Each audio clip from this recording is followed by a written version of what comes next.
Hi there and welcome to another book review. Today I'm talking about The Spare Room by Andrea Bartz. If you're thinking of checking out The Spare Room yourself, you don't have to worry about spoilers in this video. The first part of my videos are always spoiler free, so you can see if this book is your cup of tea. After a quick summary and a basic review, I'll give a full rundown and then a deep dive into my thoughts and opinions on the book. Before we get started, here are some content warnings for The Spare Room.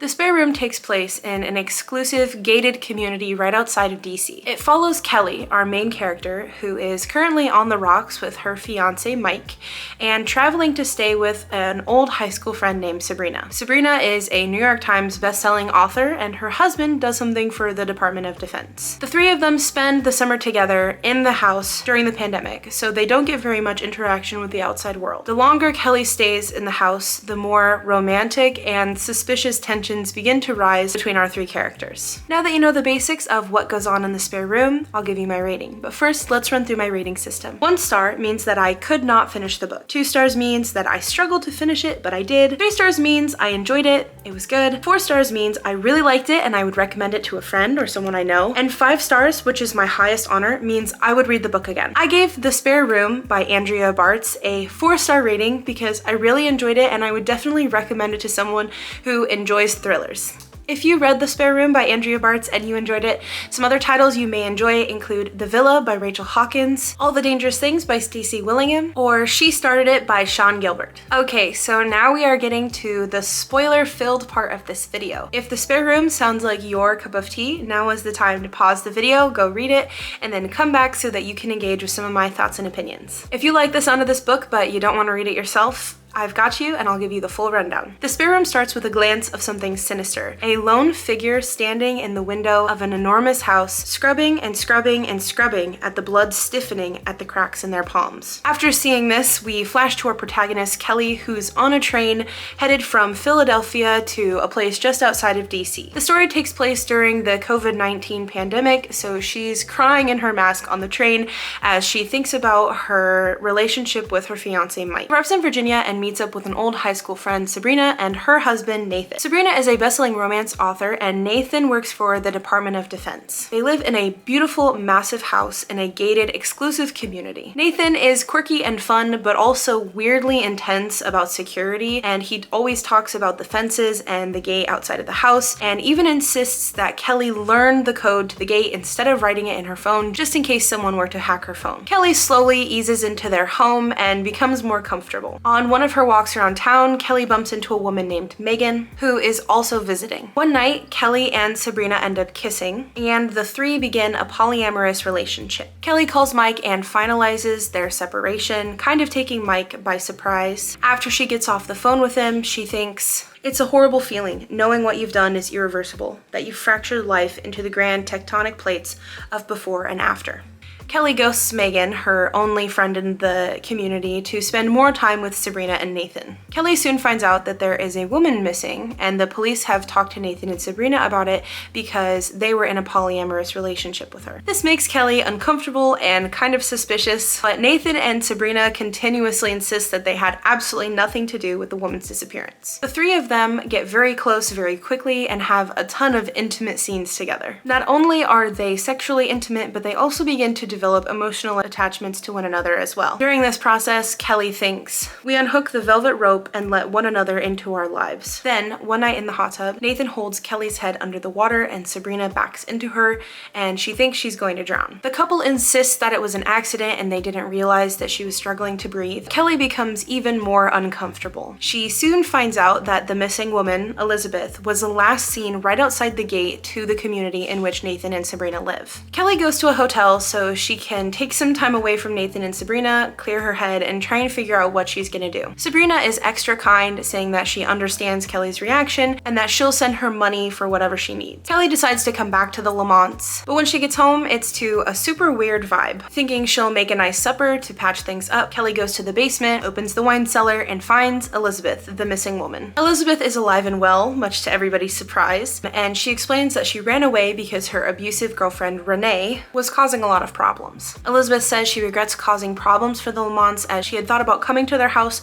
but decided not to, which is why she was spotted on the cameras. That night, Kelly is sure to offer Elizabeth the spare room so that she is away from the Lamonts, and then Kelly can sleep in the Lamonts' bed with them. And the next morning, while Kelly is searching for her cat Virgo, she finds Elizabeth in the bed covered in blood. The three of them immediately burst into hysterics, but Nathan insists they cannot call the cops. Since they've been questioned about Elizabeth's disappearance and nobody else knew that they were alive except for the three of them, the police would immediately assume that she had gone to their house all that time ago when she first disappeared, and that they'd either finally decided to kill her or that she had been dead the entire time. Kelly runs out to the gate and tries to leave, but Nathan is able to change the code on the gate before she gets there. The three of them agree to take their electronics and store them in a safe so that nobody can contact the police while they all try to figure out what they're gonna do. While they're talking, they figure out that Megan, Kelly's one friend in the community, was actually Renee, Elizabeth's crazy stalker ex. Later that night, after they all decide that early the next morning they're gonna get up and go bury Elizabeth's body, Kelly wanders into Nathan's office and finds a little statue that has some blood on the corner. She realizes it's the murder weapon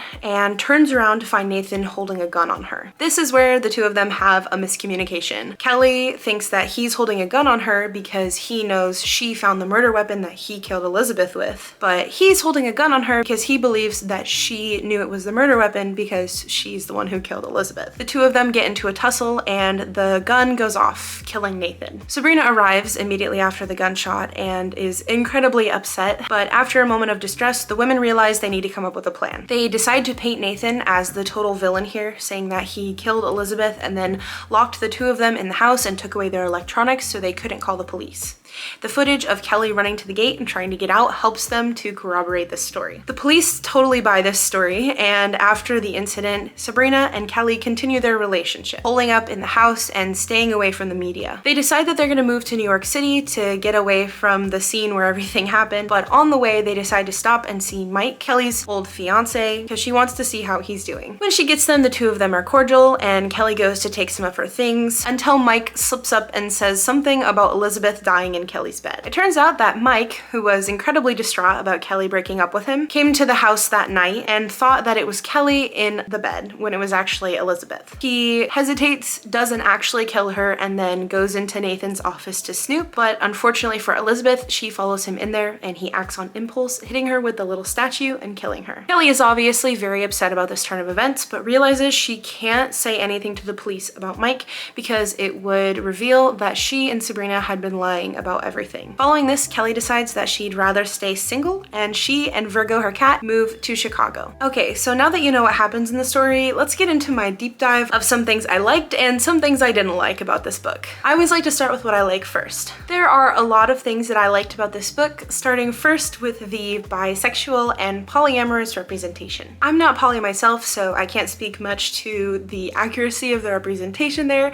but I did think that it was fairly natural. I also thought that Sabrina and Kelly as bisexual or pansexual or just queer women was very natural, and I liked how the book only spared a few lines on this, choosing not to make it a primary portion of the story. Here's a line from Kelly thinking about her sexuality. Looking back on it now, I realize I've had crushes on women as well as men, all the way back to high school really, but I always added an adjective: friend crush, work crush, talent crush. It can be refreshing for queer sexuality to be treated in the same way as heterosexuality, an assumption or a built-in fact rather than a huge monumental part of the book. This story also had a lot of layering, which I thought made it more difficult to predict what was gonna happen. I appreciated all these layers and loose ends, like Renee, the neighbors, the Lamont's suspicious behavior, and even Kelly herself as an unreliable narrator. Kelly often describes herself as having an inner goblin, a little creature who forces her to do things like snooping through other people's stuff or making a mess of things even when she doesn't want to. When they are reacting to the murder, Kelly sees the bleach under the sink and even wonders for a second if she was the one who murdered Elizabeth. When Kelly returns from the hotel, I was also definitely not expecting Elizabeth to be there and to be alive.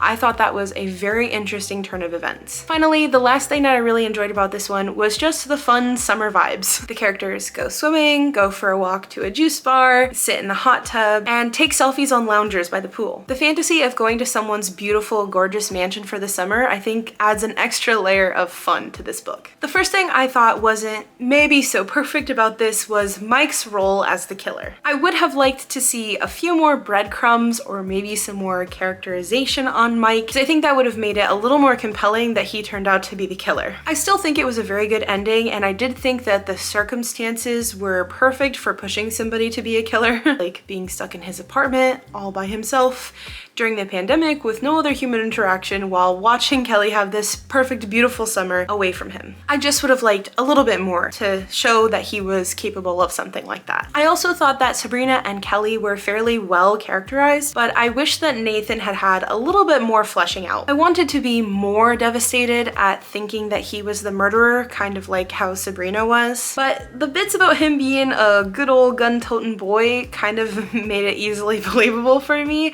and I think that some more sweet moments with him would have helped to balance out those darker ones, especially when we're talking about what happened in the hot tub. All in all, I thought this was a fun summer thriller, and I gave it 4 stars because I would definitely recommend it if you like thrillers, and I would also recommend it to a friend or someone I know. I'd recommend it if you're looking for something with good pacing and also for something with good queer representation. This summer, I'm going to be posting a book review every week, so you can subscribe to my channel if you're interested in that, and these are some of the books that I might be reviewing next. Thanks for watching.